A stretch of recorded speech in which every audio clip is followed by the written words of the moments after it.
Okay, good evening. I'd like to start by welcoming everyone to tonight's meeting. I would like to take this opportunity to remind everyone I expect you to treat all members of the committee with respect and to accord the same respect to officers. This meeting is being recorded and live streamed on the Merton Council YouTube channel. Okay, let's start. Apologies. We've had apologies from Councillor Tony Rees, and we have Councillor John Oliver. Sorry, I've seen you there, John. And from co-opted member Ros Cordner. I gather we've got somebody replacing her as well. Are there any other apologies I haven't had? No. Okay. Declarations of pecuniary interest. Has anyone got anything they wish to declare? Anybody online? No. Okay. Item 3, in fact, actually, I'll just go back. What I will be doing with the agenda tonight is just moving item 5, the CHAS proposals, to the end of the meeting as it's closed. We'll cover everything else, but obviously we like these meetings to be transparent, but there are some sensitive commercial items in that proposal, so we'll just move that to the end. And if you're watching online, I'm afraid that section won't be live streamed. Okay, back to the agenda. Item 3, minutes of the previous meeting. Can I ask panel members if they confirm these are true and accurate record of the previous meeting? Okay, well, I'll take that as they're agreed. Okay, thank you. Right, item 4. Should we start with the leader, Councillor Ross Garrett? That's, sorry, beg your pardon, Councillor Kohler. Sorry, they're accurate, but what about the stuff we were due to receive, like from this chapel, the figures? Have we received those? We've got those. I believe they came after the minutes were published. Is that why they're not in the minutes? They'll be added up with this meeting. Okay, thanks. Okay, we'll go back and invite the council leader, Ross Garrett, who can't be with us tonight as he's feeling unwell, but I'm grateful for him joining us online. Thank you. Ross. Thank you, Councillor Foley, and hello to the panel. Apologies for not being able to join with you this evening, but I felt it was important to still dial in online to kind of set out my pitch and my vision for the borough going forward. And of course, happy to take any questions at the discretion of the chair, but also any time by email or by phone. Before I talk a bit about my ambition, the first message I wanted to get across is that I think coming into the role new after 4 years out, it's clear to see that the council has been built on solid foundations. And I want to use this opportunity to pay testament to my predecessors. But now, as custodian of the position of leader, which I'm fortunate to be in, it's my responsibility, along with the chief exec and the whole council, to build on this, using all my energy and enthusiasm to make Merton a better place to live and work. And as you'd expect with a new administration, there's a fresh vision and a new approach. And the guiding principles for the administration is that the council is responsive to the needs of our residents and reactive to the challenges we face as a borough, whilst also delivering excellent services. And it will be a council embedded in the community, making residents part of that decision-making process and bringing services closer to them. And our first priority as an administration is to rebuild pride in Merton. And that's pride in our people, in our services, and in our place. And I want people to feel proud to live and work in this borough. But more than this, I want them to have a stake in our community. Now, there's so much to be proud of in Merton, and having grown up in the borough, I've seen this firsthand. And we really want to nurture that sense of loving where you live and work. And this will include how we can improve our town centres and high streets and getting on with the regeneration of Morden town centre. It will also mean having to take difficult decisions to keep our streets clean, and the Cabinet's due to make a decision around the future of our waste contract later this year. The second priority is building on a sustainable future. I want Merton to be recognised as the easiest place to own or hire an electric car or bike, positively encouraging our residents to use sustainable transport. But more than this, I want to see a shift in planning so that we can get good quality, energy efficient developments built right across the borough, but also be a champion for the greater provision of genuinely affordable properties, building pride in our place. Thirdly, I want this borough to build on its sporting heritage and for it to be recognised as the borough of sport. We've got some amazing local sporting facilities and clubs, and we'd like to explore how we can all work together to create a bigger voice for Merton in sports funding, driving investment into the borough, into grassroots sports. This will promote healthier lifestyles, greater sporting opportunities, and will provide a lasting legacy for our residents.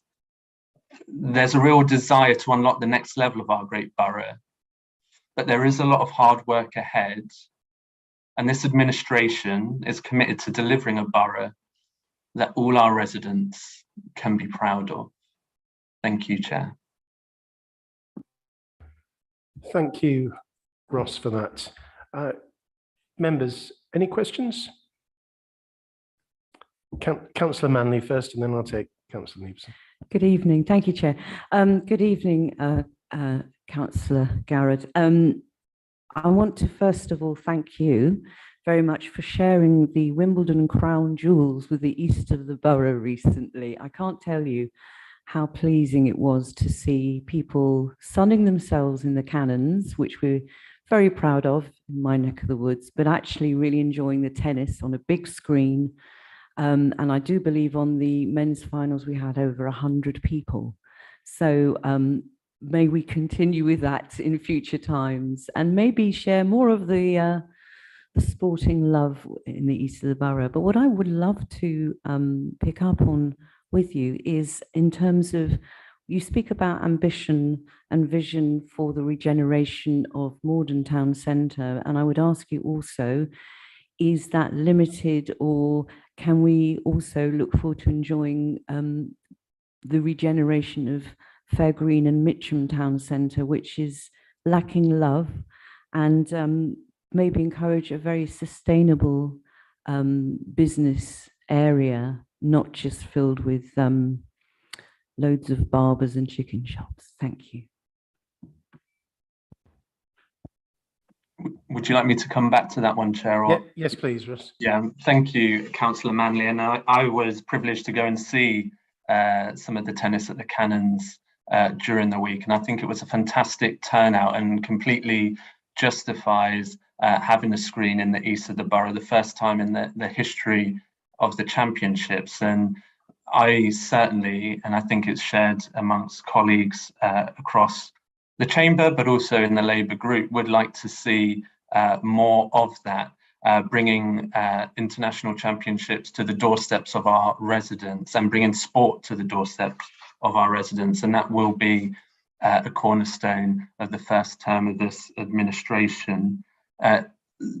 Turning to regeneration, I think with Morden, there's been many years of ambition to regenerate Morden, previously kind of focused on one big bang, working with TfL, who own land within the town centre. But we've all seen the challenges that TfL currently face, and I think today it was announced that they have yet again got a short-term agreement with the government around their long-term future, and worryingly will have to continue those negotiations with central government so that they can be in a sound financial setting. But so we've taken the view that we can't sit around and wait for people. We want to be the catalyst. We're going to look and explore how we can deliver Morden Town Centre in piecemeal, in stages, rather than one big bang. And hopefully that will spur investment, that will spur other organisations that have an interest in the town centre to get on board because we all have a huge interest in getting this over the line. Turning to Mitcham is quite interesting. I think it's well known that a large part of the shopping area in Mitcham, I think, was put up for sale. And you'll see in the local plan that there are some kind of suggestions around the future use around Majestic Way and that development on the left-hand side. So I do think that, working with the private sector, there will be some interesting proposals later down the line with regard to Mitcham regeneration. Thank you. I've seen your hand, Mansell. I'll just deal with Councillor Neveson. He had his hand up first. Great, thanks so much. So my question was just going to be, obviously we know there's a huge amount of work to do in tackling the climate crisis in Merton, and it was really fantastic to see the recent announcement of a £2 million climate fund. I was going to ask what the priority areas are going to be for that money, and when we might be seeing that kind of be spent. Thank you, Councillor Neveson. So yeah, welcome news. We're able to allot an additional £2 million towards our fight as much as possible against climate change. And I'm pleased that when I came into the council, there was already a climate action plan. This is a community-led, grassroots-led initiative, mapping out year on year what we should be doing and what we can be doing to tackle that. The £2 million fund, it has been announced, but we are looking at ways of how we can, what that money will be spent on. Of course, that will be in complete alignment with the climate action plan, and we are that overall aspiration of 2030 as a council to be net zero. Thank you. Mansell. Thanks, Chair. Thanks, Mr. Rose Garrett, for your very short but nice and hopeful speech. I just need to hear from you Merton's plan for the affordable property for Merton people. Thank you. Sorry, I couldn't quite hear the last bit. Could you repeat? I need to hear from you Merton's, what is the Merton's plan for the property which people can afford? Thank you. Thank you, Chair, about affordable properties. So I think it's clear that there is an issue with affordable property within the borough. There's 9,500 people, I think, roughly on the council waiting list with no real prospect of properties that they can afford coming onto the market. A key priority for me in this administration is seeing how we can increase that supply of affordable properties. That's why I've tasked my Cabinet Member for Housing and Sustainable Development to review all of the assets that the council own, to see what land we can use towards providing affordable properties to our residents. Thank you. Thank you. Agatha. Thank you, Councillor Garrett, for your presentation. Cost of living crisis. Can you give us a brief, I would say, lowdown on what we're doing and how we're going to try and tackle what's happening to support our community? Thank you, Councillor Akajina. We've, like the Climate Fund, we've put £2 million aside, an additional £2 million aside for our cost of living fund. This will be used in the autumn and winter periods after consultation with our voluntary sector and organisations, whether that's housing associations, who are really doing, who are on the ground, who are on the front line listening to residents' challenges, and going to feed back to the council to see how we can best target that £2 million to maximise the effect. We know that £2 million alone isn't going to solve the cost of living crisis, which is why we need to listen to our partners to see how we can best target that. In addition to the £2 million fund, we've also put together a cost of living hub on our website for residents or anybody in the public really to access, to see grants and support that is available to them, as well as support lines as well. Building on that, we're also running 3 events of cost of living at our libraries. We just recently had a successful one in Morden last Saturday, where about 200 people attended to get advice and support from council services, but also from voluntary organisations. We've got the next one this Saturday in Mitcham Library, and then the following Saturday in Wimbledon. We're also going to be writing to our most vulnerable residents around eligibility for future grants around energy efficiency, for them to see if they are eligible for grants from the Mayor of London around changing, making improvements to their homes that will obviously benefit us in our fight around the climate. But also help reduce some of their energy bills, which I think will be most welcome given the projected forecast for the price caps in October and January.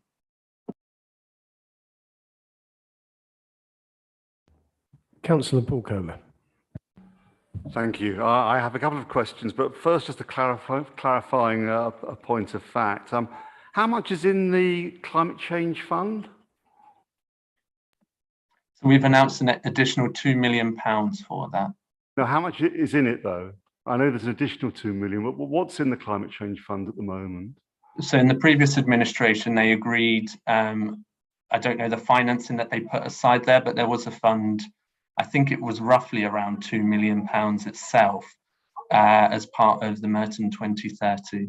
But I can get back to you around the finances. No, I just wanted to clarify. We keep talking about 2 million. I'm sure it's 4 million because 2 million was given the last 2 years into it. So there's 4 million at the moment. I just want to clarify that. That's good. Thank you. Well, some of it would have been spent already because it's year 2 now into the plan. So it's an additional £2 million on top of what was there. It would be good to see the figures and what's been spent already. Thank you if you could send those. That's great. I'm delighted about your initiative for Borough of Sport. You're absolutely right. We're with the world's greatest tennis championships, the huge community spirit of the Wimbledon Dons, and vast numbers of amateur sports enthusiasts and coaches in hockey, rugby, bowls, swimming, etc. But how are we going to turn aspiration into reality? At the moment, next door to the world's most famous stadium, probably, Centre Court, we've got threadbare public tennis courts, we've got muddy bowling green, we've got a crumbling athletics track, and that's been like that for years and years. How are we going to turn your wonderful aspiration into reality? Thank you for that cross-party support for the ambition for Borough of Sport. Firstly, I'd just like to say and put on record that I think that the Friends of Wimbledon Park do a fantastic job at Wimbledon Park in looking after our park. In terms of our investment in our sporting infrastructure, there is a paper before Cabinet on Monday that outlines the investment that we are putting into our sporting infrastructure, including tennis courts, like the ones that Councillor Kohler mentioned, and other facilities. And I believe that's published on Merton Council's website.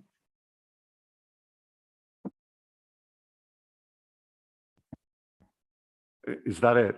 Is that the plan? No, that's not the plan. That's just one element around infrastructure. We also need to put together a blueprint to really embed the Borough of Sport within our borough, and that'll be work that will be going on over the next coming months and years to do that and realise that. So will there be a blueprint this time next year? What do you reckon? Yeah, that most definitely there'll be a blueprint, and then it's up to the council, our volunteering organisations, charities and sporting institutions to deliver that and to get behind it. I have a second question. Okay. Yeah. Now, I'm not asking about planning. This is not a question about planning. It's an All England Club question, but it's about the covenants and our dealings with the All England Club. As you know, the council owns the benefit of this covenant not to build on the land, and part of the wheeling and dealing, I realise will go on, is that the All England Club are offering a permissive park in part of the golf club lands that they bought the lease up of. What is your attitude to the fact they're only offering a permissive park, which of course permission can be withdrawn at any point? Do you think we should be requiring at the very least for that part, that which they are calling a permissive park, parkland that will be given on trust to the community so the permission can't be withdrawn in future years? I think Councillor Kohler has done a remarkable job of making a question not about planning, about planning. And I won't prejudge or influence the planning process on my personal views on any development around Wimbledon Park. Can I be clear? I'm not asking about planning. I'm asking about the council's attitude to enforcing the benefit of its covenant. That is not a planning issue. That is a issue about the assets of the council. The council owns an asset, the benefit of the covenant. I'm asking you purely on the council's attitude and your attitude as leader to that council asset, the benefit of the covenant. This is not a planning question. Again, I ask again, what is the attitude of the leader with regard to that asset of the council? I beg to differ on Councillor Kohler's interpretation. What I would say is the park, and my understanding, is part of a potential planning application, and therefore I do not wish to pass any judgment on that. Okay, I think I know where Councillor Kohler is coming from, because it's with regard to the covenant and not the planning. But I think we'll have to take that and try and answer that elsewhere, or maybe when we hear from the Chief Executive, she may have some news on it. I don't know on the covenant. But anyway, does anyone else have any other questions for our leader, Councillor Garrod? No? Okay. Questions after your brief, please. Hannah Doody, our Chief Executive. Thank you, colleagues. Good evening, everyone. Good evening, leader. So I was thinking, I sat with you this time last year and we had different councillors. Some of you are still here and we had different councillors, and I was recently appointed at that point as your Chief Exec. In actual fact, I think I was in post a week. And I remember talking to you and you asked me questions about my first 90 days. And that seems a very long time ago because we've had an incredibly busy year. And I said to you at that time, one of the greatest privileges of this role was being a Chief Exec in Merton. And I can assure you that position still stands a year later. So once again, thank you to all of you who were part of that and part of my appointment. Before I look forward, I think it's helpful to look back a little bit over the last year in terms of Merton as a borough and Merton as a place. When I met with you last year, we were just coming through that journey of living with COVID. We were starting to talk about recovery. We were starting to talk about the impact on communities. We were concerned about inequalities. We all agreed that it shone that brighter light on areas of inequalities in this borough that we already knew were present. And we tasked our public health team with really starting to work with groups and organisations across the borough to really understand those effects.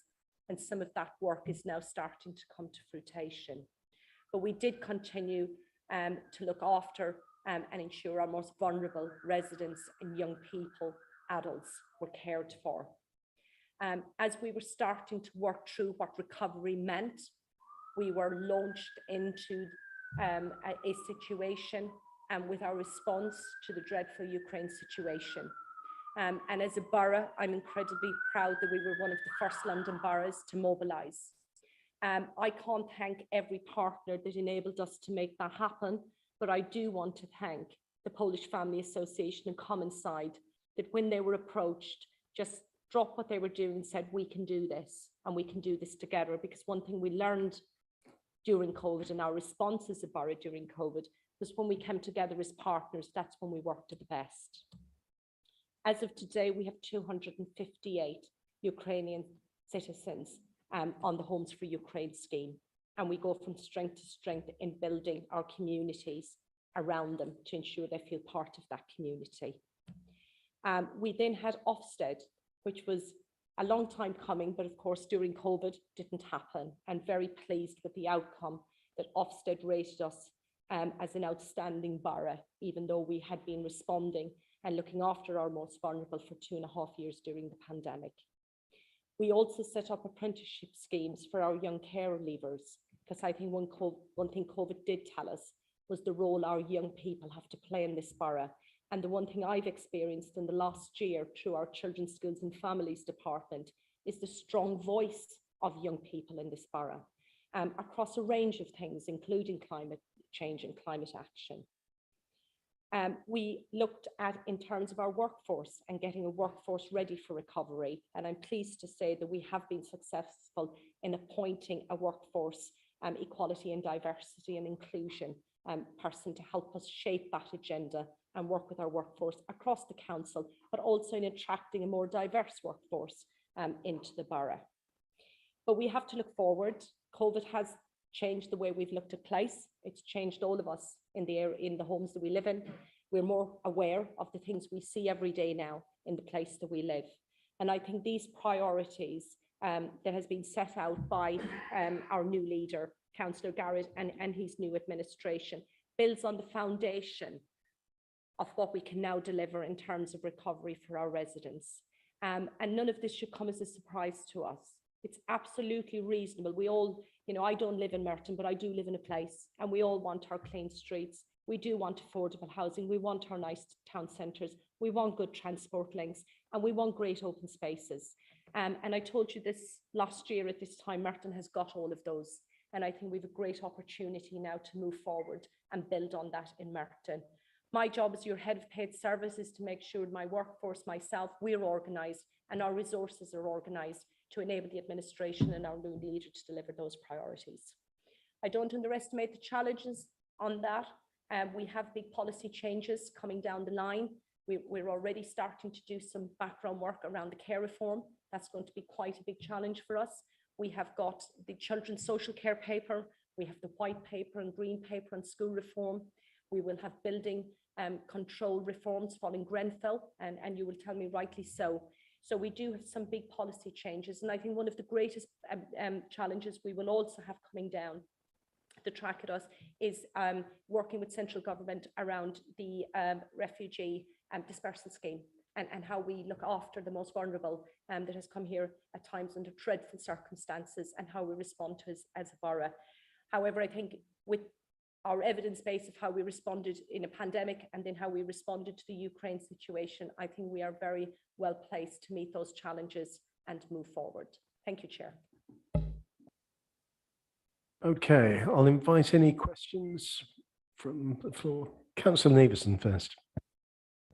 Thank you very much. And yeah, I apologize, it might become a theme, but I have a question around climate change. I was going to ask, obviously, to tackle this crisis, there has to be sort of efforts across every sort of part of the council's work across all departments. And I was just kind of wondering what steps you might have taken to kind of embed that as sort of a core concern across, right from the top, right down to the bottom of the council to help us get on that journey. Thank you, Councillor, for that question. And you're absolutely right. I mean, for me, in the role as Chief Exec, yes, we have a commitment in this borough, and a very strong commitment in this borough. We've seen this with an additional £2 million fund pot for climate change. It is a priority and it is a responsibility, but it's also a culture shift. And when you change culture, that has to come from the top down. So we adapted pre-COVID actually in this borough about health in all policies. So everything we did, everything we changed, and every policy decision we talked about good health, good mental well-being. How do we get our young people to live well? How do we get our older people to grow old well? And how do we get our vulnerable adults living the best life they can? And I think we've got to take exactly the same approach with climate change. It's got to be embedded in all our policies. So whether it's a new library or whether it's something we change, and whether it's our high streets, and when we start to tackle affordable housing, that image of what this needs to become something that's embedded for the future of our young people. We shouldn't be having plans post 2030. This should be part of how we do things and part of how we deliver services. So I can assure you, Councillor, you have the commitment from me and my staff in terms of working with this new administration in tackling and delivering on the promises of climate change. Thank you. Councillor Manley first, and then I'll go round. I've got you, Usama, and you, Nick, afterwards. Thank you, Chair. Thank you, Hannah. I worry deeply that currently, in terms of new developments and planning applications, that we tend to only expect the minimum demand or expectation under national guidance in terms of the provision of EV points, disability access, things like that, green space. And I wonder and I worry that if we don't become slightly more ambitious in our demands on developers, that homes and spaces that we are working on now with them in terms of granting permission, that in very short space of time, the 2 EV points that we've said they only need to provide in a certain space would actually create a situation where when all the normal sort of petrol run cars have vanished, suddenly they're all going to want permission to build 30 new EV points, and we haven't thought ahead. I don't know what our powers are locally, but is there a way that we can begin to be a little bit more demanding? Councillor, thank you for your question. I probably will repeat what our leader just repeated, is that I certainly don't get involved in planning decisions or planning committees. That is a matter for planning committees around requirements. However, what I would say to you just around the national minimum guidance, in any development you have to look at infrastructure. And when we talked about infrastructure before, of course, we talked about school places, didn't we? GP surgeries, health systems, and what you need in a place if you're going to develop. I think that conversation has moved on. I think it's now about how you meet the needs of a very fast changing environment. And I would say one of the key priorities that certainly I've been involved in discussions with the leader and our cabinet lead for transport is around the EV infrastructure and actually looking at those rapid charging stations right across the borough. So I think, yes, may well be a matter for planning, but certainly I think is well embedded in the priorities of the transport portfolio holder. Thank you, Councillor. Councillor Kawisa. Thank you, Chair. And can I say thank you, Hannah, for your overview of your role and the work you've been up to, not just in the past, but also your plans for the future. Before I ask my question, can I also express again, congratulations for the Ofsted rating. I think it's a testament of the hard work that the council leadership put into our children and young people services, and it shows real strength building on previous inspections back in 2017. So huge congratulations on that, and I hope we can cement those best practices and improve on those 2 areas that were rated good and not outstanding, even though good is still a good result. So I have 2 questions, if that's okay. They're both quite quick. So my first question is around the special educational needs provisions for children in the borough. And I asked this question with both my hat on as a governor and also as chair of CYP. There is quite a bit of concern around provisions for young people with special educational needs and disability. And so could you shed a bit more light on future plans to support those children and to not have to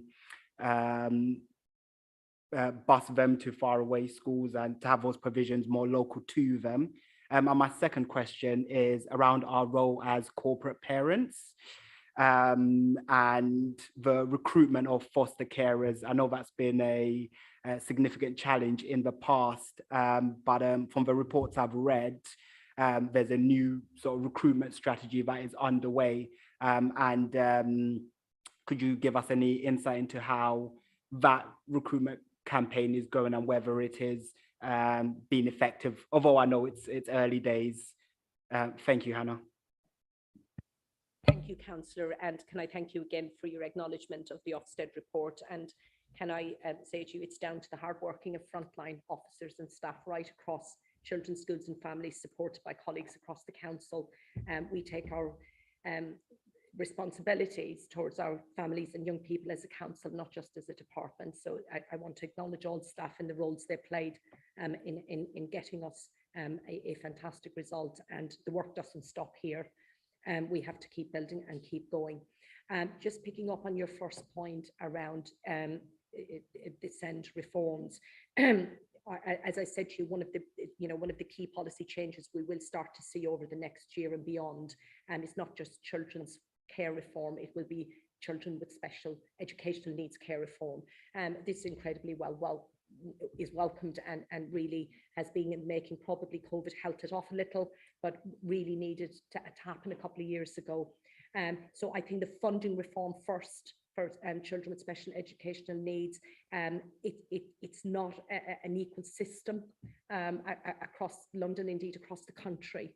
And our allocation in Merton has always been lower. That has been a challenge because on top of a lower allocation, we also have got less borough places for children that does need that additional support outside of an education system like primary school or secondary school. Some colleagues in this room will remember when I was appointed, I was very clear that this had to be my first priority to tackle. And that we needed to tackle that as a council, not just as a department. So for the past, I think 6 to 8 months, working with the Department of Education, we entered into what we call discussions around the dedicated school grant, which funds our children with special education needs. And it's safe to say and honest to say to you that that's been a really difficult journey. But I now think we're in a place where we have got a 5-year plan. And I think that 5-year plan will bear fruition as long as we see the funding reforms that come with it. I think you're absolutely right. I believe every child born in this borough should have the right to continue to live in this borough, be educated in this borough. And I have a very strong feeling that a child, because of an education need, has to be moved out of the place that because they are part of a community. They use local parks, local shops, they have friends. So part of this plan is looking at what provision we have in Merton. And I think our ultimate success is when we are able to offer our children those increased residential placements within Merton, but also that offer to children that is living outside of the borough to be able to offer to bring them back home. So we have got a lot of work ahead of us, but we desperately need that policy shift and change to enable us to do that. Thank you so much for recognising and raising with me about corporate parenting. It's each and every one of us, of course, in this room is a corporate parent. I chair the corporate parenting board's a role that I'm very proud of. And very proud that we now have recruited 2 young carers to that board who came at the last board last month and shared their experiences with us. And I mentioned earlier on about the strong voice of young people in this borough. And I think that's something to be celebrated on, but we must build on it. And we must listen to those experiences, because I think those experiences should shape what we do and how we deliver services. So really, really important. You're right around foster carers. First of all, can I give absolute acknowledgement to the foster carers in this borough? We are an incredibly lucky borough with the quality and care our foster carers give. But as we all know, COVID through recruitment, it was a challenge, councillor. We now have gone back at that recruitment campaign with a vigour, and it is starting to show results. We're only at the start. So I would request that you give us a little bit of time with that and maybe bring it back into your CYP panel for that discussion. Yeah. Thank you, Councillor. Thank you. Councillor Nick McLean. Thank you, Chair. Thank you, Chair. Thank you, Hannah. And may I also thank Councillor Kweza for his question. He has kind of shot my fox a little bit because I was going to be bringing up the DSG. But I'd also like to endorse his comments about the congratulations on the Ofsted report. Really well done. As we know, the government has funded now the safety valve, which is to be welcomed. And that, of course, is being able to release funding that has been previously been set aside. And a lot of that funding that has been released now, of course, has been allocated to other funds that Councillor Garrett was referring to earlier. But of course, as you've just highlighted, it does come with strings attached.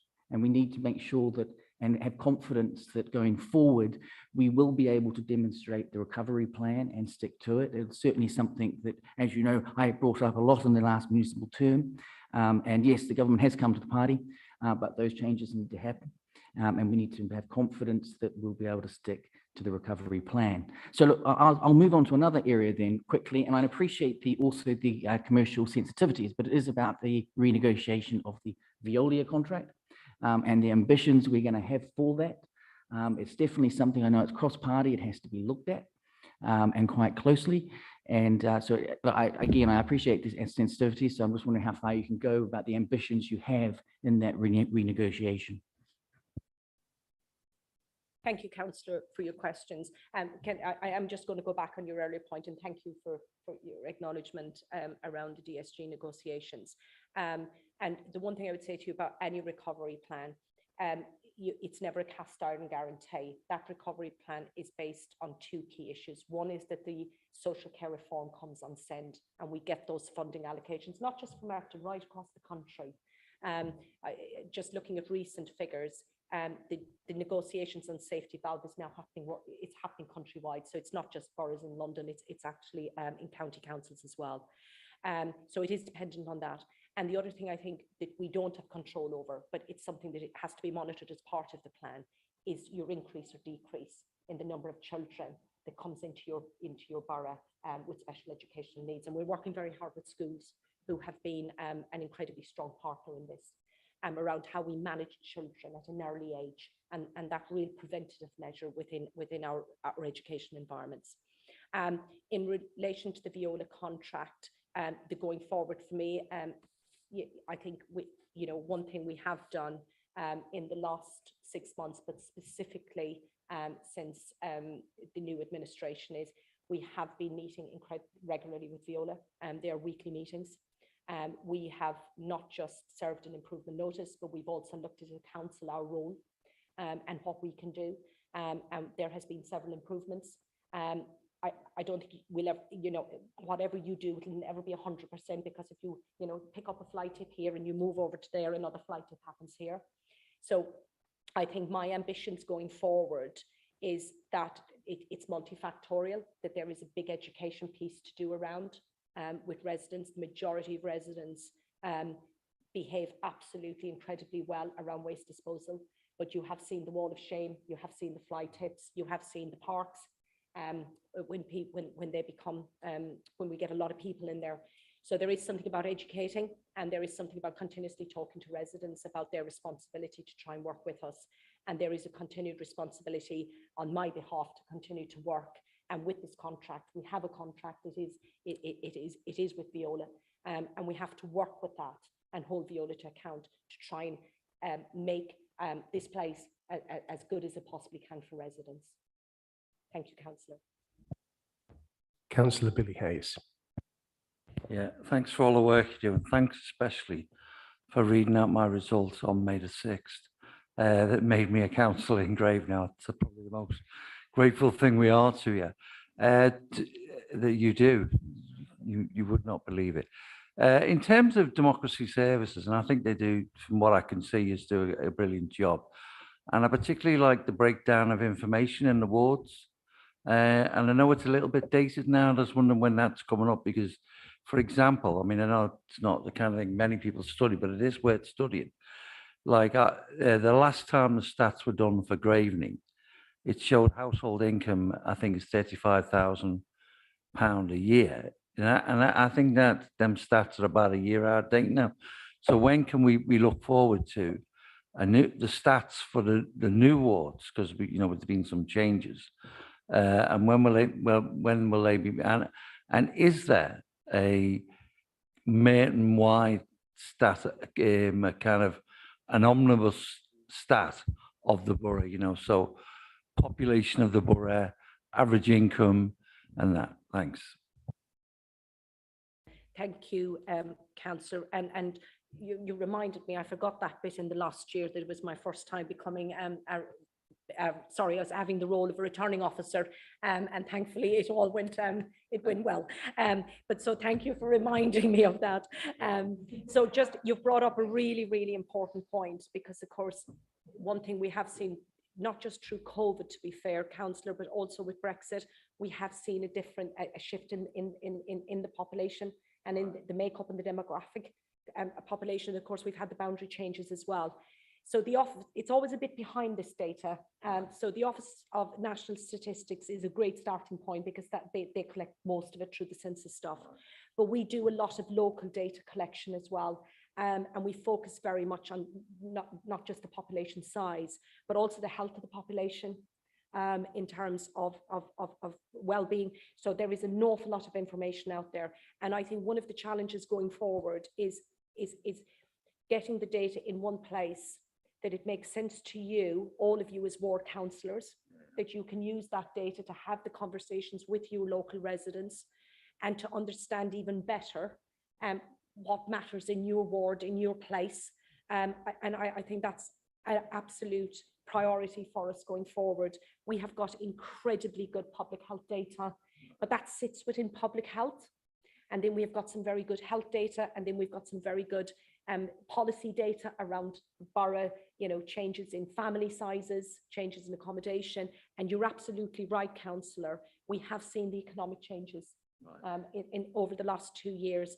And I think part of recovery for us is understanding that data. So absolutely committed to undertaking that piece of work. I know I've got a million things to do, but can you give us some idea when we might get our data, please? So you've come in first, Councillor, with your board. So I think what we will try to do is, so you, I think you've just got at the top of the list there. What I don't want to do is sit here this evening and give that commitment to you and say we'll do this in a month, because I think that's quite unfair until I have that conversation with the amazing officers that gather this data and do this data. But I'm very happy for you to have a conversation with those officers, if that would help. Thanks very much. Thank you, everybody else. Yes, well done, Billy. You've got your ward residents in there. Councillor Akagina. Thank you very much. Congratulations on your first anniversary, and also congratulations on the results of the Ofsted. What I would like to say is I would like to thank you for coming out with us to do a walkabout. What I would like to say more is that the parents that you spoke to were extremely happy that you had the time to come and speak to them. So if we're talking about caring about what people are saying, what the residents are saying, and what the children, the young people are saying, I hope that you will do more of these. I mean, my parents and other groups are happy for you to come and speak to them. So therefore you can understand and hear what's ailing them, what's worrying them, and what's good and what's not good, and what they're happy with. So if we can have more of that, that'd be great. Thank you, Councillor. And can I also say thank you to all the ward councillors that took time out with me to do those ward walkarounds. I didn't get on every ward because we kind of were hitting local elections.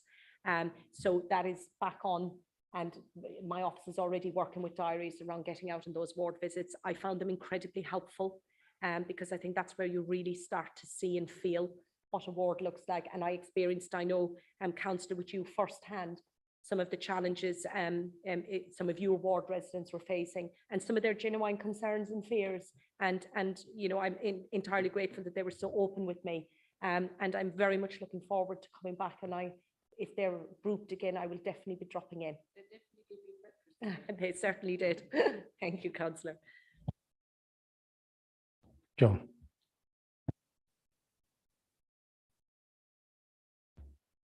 Thank you, Paul. Of course, you're welcome to come and do a walk around in West Barnes anytime you wish. I'll be happy to come with you. But my question was about another side of the cost of living issue that we're facing. And I'm impressed by the effort that's gone into helping residents. I was at the Morden event on Saturday, and there were a lot of people there, and a lot of them were getting some help, which is good. But it's also going to impact the council itself, isn't it? Because the London living wage will be index linked, and that's going to be a big increase because it's 9% now and it could go higher. So my worry is that those increases in staff costs might impact our delivery of the business plan and our priorities. I wondered if you could comment on that. Thank you, Councillor. And I did have the pleasure of doing the West Barnes visit just before the election. I'm very, very willing to come and do another walkabout with you. You pose a really, really important question, which is not just the impact of the cost of living crisis on our residents, but also on the council as a whole. We are looking at that as a council, and it's council-wide. It's not just around the pay increase, because of course that's still not been agreed in terms of what that looks like for our own staff, but it's also, we're just starting to now see the impact on our utility costs as well. So, you know, we run libraries, we run day centres, our leisure centres. All of these areas are going to be areas that, with the rising costs on utilities, will start to hit home very, very soon. And I don't believe that's just in the autumn period. I think we'll start to see that through. So that's some of the forward planning that we're going to do around the business plan and the medium-term financial strategy. I think you're right. You know, we've always had a struggle in terms of how we manage when a crisis hit. And I think we saw that during COVID. And that's where I think as councils, you have to come together as a council as a whole in not in silo departments in your response to those crises, because it's the only way you make the money work. And you have to make the money work. And I would say, you know, as local authorities, and I've worked, you know, over 25 years in local government, the money has always been tight, and we've had the crisis. But I think what is absolutely critical is around service delivery and ensuring that residents get the service that they need and deserve. And that's weaved into, you know, a range of things like the priorities is just set out by the leader, and then those plans and how you deliver those priorities. It's an ongoing challenge. It will continue to be an ongoing challenge, and I'm sure you will see that through our monthly monitoring reports and the cabinet reports and council reports around the financial planning and financial management. Thank you, Councillor. Councillor Cover. Thank you, Ed. And I join in congratulating you on Ofsted and the DSG safety valve agreement. I've got two questions, but can I just pick you up on one thing you mentioned in your answer to Nick? This 5-year plan on the DSG deficit, you made the point, it's dependent, we're not masters of our own destiny, it's dependent on funding reforms. Presumably you're talking about government there. Do we have a plan B if those funding reforms don't come through? Thank you, Councillor, for the follow-up question. And again, thank you for your acknowledgement of the recent success with Ofsted. The 5-year plan is set as the here and now. I think you always have to have a plan B, because we know things, especially in the delivery of children's social care. And I would say adult social care and care to any vulnerable group can change quite dramatically over a period of 5 years. But I think you have to start somewhere, and looking forward is incredibly important. One of the greatest challenges around any SEND reform is the cost of placements for children requiring that level of need. And the market is just not challenged in any way. So our market providers, a lot outside London, if I'm being honest, are able to charge those type of prices. So I think having a plan that starts to focus and look at what you can do closer to home and what you can do within your own borough is really important. That is dependent on a whole lot of factors, but we've got to go into it with some firm plans, with that flexibility that if things change. And I think what we were very honest and open with colleagues in the DFE, that the plan may well change. If our demographics change, we could have more, you know, we could have seen a spike in children coming into the borough. We will then have to adapt and mold the plan. So I think, honestly, there's always a plan B, but there's also, alongside the plan B, is more unknowns. So it's about putting that energy and effort in now, getting on with that plan, being committed to delivering that plan. And if we are hitting the challenges along the way, understanding those challenges at a very early stage, So if there is challenges in year one, we need to tackle those in year one, not wait to year 3. So I think it is looking at the plan across its lifetime of that 5 years. So rather than the plan B, it's a flexible plan. I'm not criticising that. That's what you're saying to me. So I think, in all honesty, Councillor, as you well know, with any plan in public services, the best of plans will always need a plan B, and gosh knows, and sometimes plan C, if I'm being honest, as you well know, because things can change. But what I think we have to focus is on the plan that we agreed to, the plan that we entered into, and the plan that we signed up to. I just want to reassure you, Councillor, that that plan went through real rigour, and it certainly would not have been signed off by the DFE, by the Department of Levelling Up, and indeed by ourselves, if we didn't believe it was robust enough as we entered into these negotiations to deliver. Thank you. Now, just 2 quick operational questions.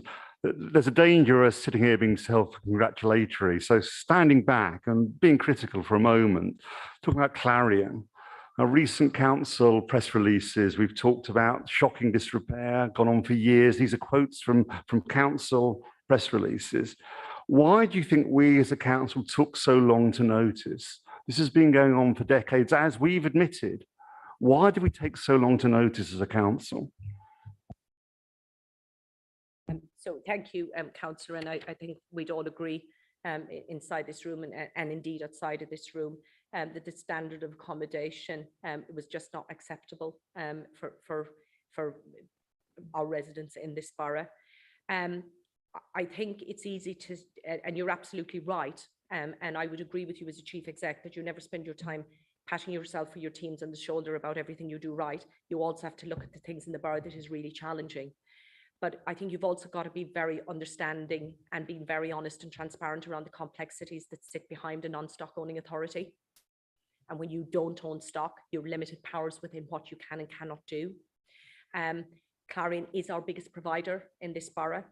I would genuinely say to you that the estates in this borough, and this is mirrored across London, needs massive investment and probably have needed it for a very, very long time. So the social housing situation right across London, especially on the estates, I would say we would probably all agree that the majority of them need regeneration. They all need to be looked at. But there is a massive cost implication to that. There is also a massive policy change coming down the line around the regulation of social housing that our registered providers will have to come to terms with. And there is also no excuse around the decent standards of quality homes for any resident, irrespective of whether it's social housing or whether it's privately owned or whether it's privately let. I think, again, you will see that our leader, and certainly with officers and with Clarion, are out every Friday morning walking the estates. So looking forward, it's about how we continue to engage with Clarion and how we work with Clarion and how we hold Clarion to account.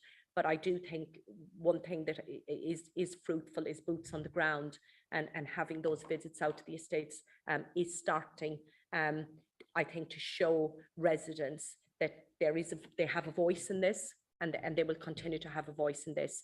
But I think it would be naive to think that registered providers across London can change this overnight. There's going to be a lot of support needed around social housing to get this right, but that doesn't take their responsibility away as a registered provider of social housing to ensure the best quality of standards for residents, and that not just in relation to the quality of housing, but also when residents raise complaints or raise repairs, that they are responded to in a timely manner and within their time frame, and those monitoring meetings are set up with Clarion. Thank you, Councillor. Thank you. I don't doubt all you said, but you were focusing on the problems. I agree. My question was very much on why we hadn't noticed for so long. What you're telling me, I think, is we are now taking more effort to actually inspect and see what's happening. Is that correct? So I would say to you, Councillor, yes, the looking forward and what's happening now I've described to you. I would also say to you that for 2.5 years, we have been working with Clarion. It wasn't that as a council we didn't work with Clarion. There was a commitment to work with Clarion. We were all responding in a crisis situation for 2.5 years. When I would say to you, when the problems came to light, action was taken very, very swiftly with Clarion. And you're absolutely right to ask the question, and we must all ask the question, is what else could we have done? And that's part of learning, isn't it? What else could we have done as a council to have a better understanding of what was happening with Clarion? But, you know, to assure you on the going forward, there is regular meetings with Clarion, regular visits onto the estate, and continued regular monitoring of their response to residents' queries and complaints and repairs. Thank you. Thank you. My other quick question, it was lovely to hear you quote the leader on planning. I hope you understand the distinction better than he did. My question's again on the All England Club. It's about the covenant. It's not about planning. It's a simple question of fact. You know, the All England Club have spent £65 million buying up the lease, the land. What discussions have the All England Club had with the council in respect of their attitude to the covenants, either before or after they bought up the lease? Thank you, Councillor. So first of all, I'm going to say to you, as a chief exec, if I was aware of every discussion that my departments were having, I probably would spend 24 hours a day trying to keep up. So let me be clear. I'm not inside the discussions of what has happened within the directorate and things, but I just want to say one thing to you.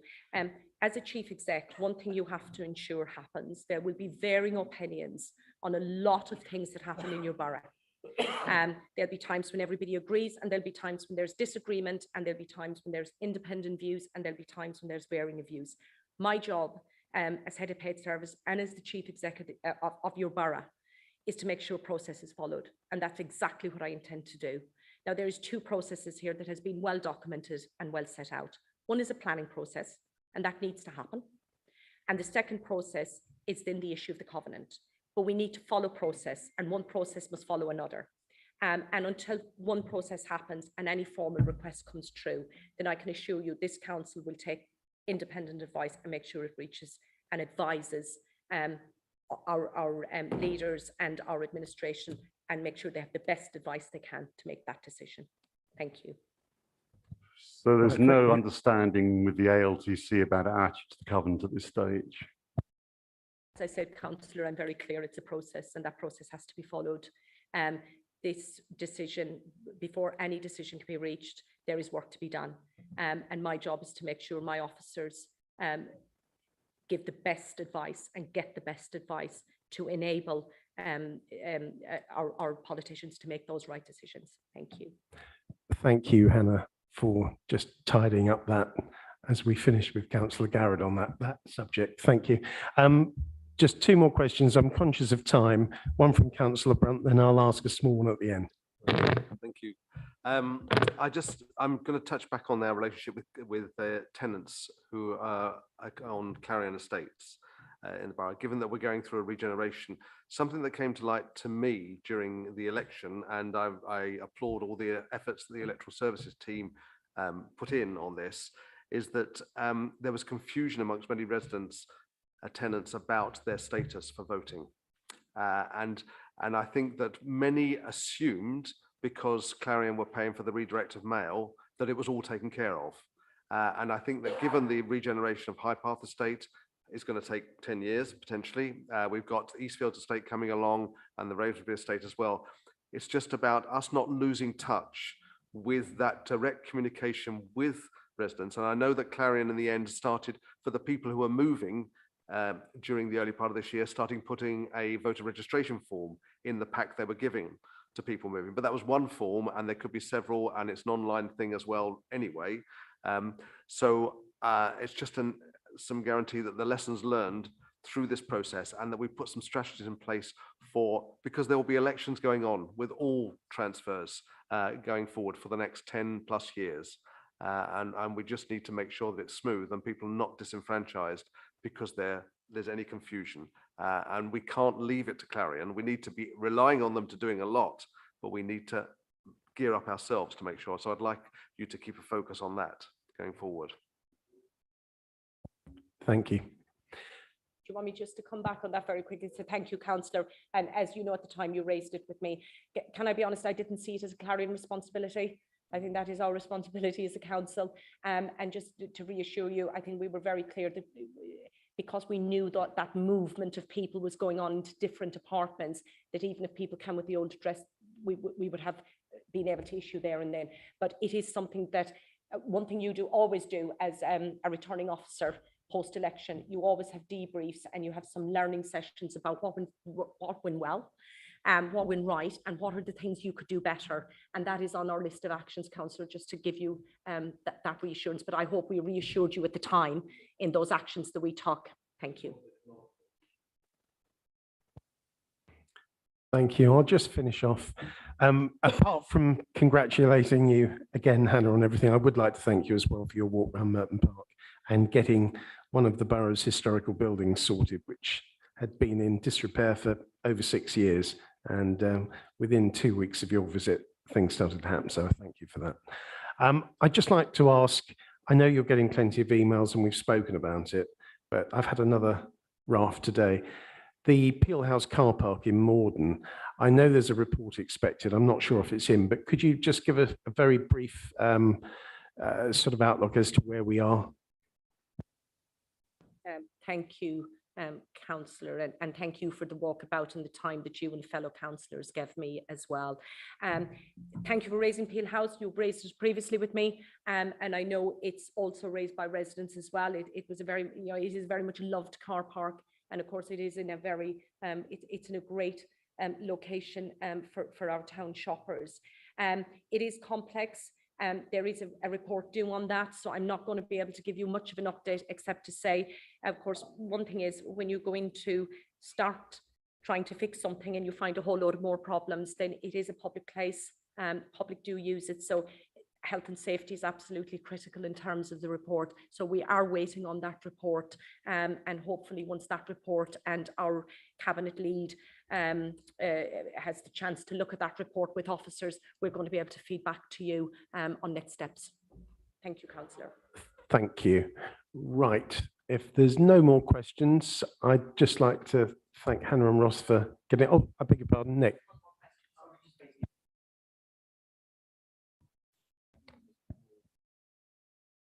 I think the initial report just around the health and safety and options of what you can do, because it's a complicated, complex building, as you know, in terms of the 2 floors, is imminently due. So I think within at least within the next month or 2, we should have some indication around the health and safety.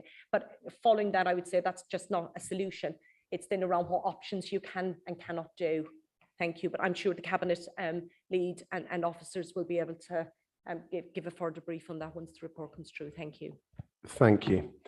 Okay, right, with that, we'll just move past item 5, which we'll come to when we've closed that session. Item 6 on the agenda, identify questions for the Borough Commander. Councillor Kohler?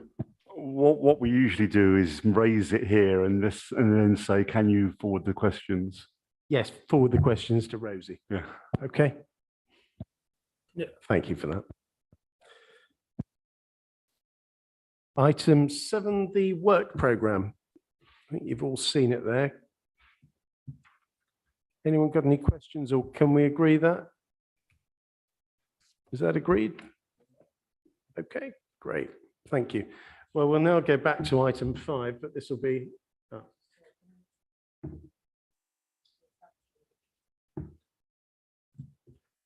Can we agree on the re-establishment of the financial monitoring task group? Is that agreed? Yeah. Okay. Lots of nods. Thank you. Okay. Well, Councillor Kohler. Does Rosie want to give us a deadline as to when she wants our questions for the Borough Commander? 19th of August, if you're on YouTube, didn't hear that. Thank you. Okay, right. I think we're now going to go into the closed session. So if anyone watching online, thank you. And I'm sorry this part's now closed.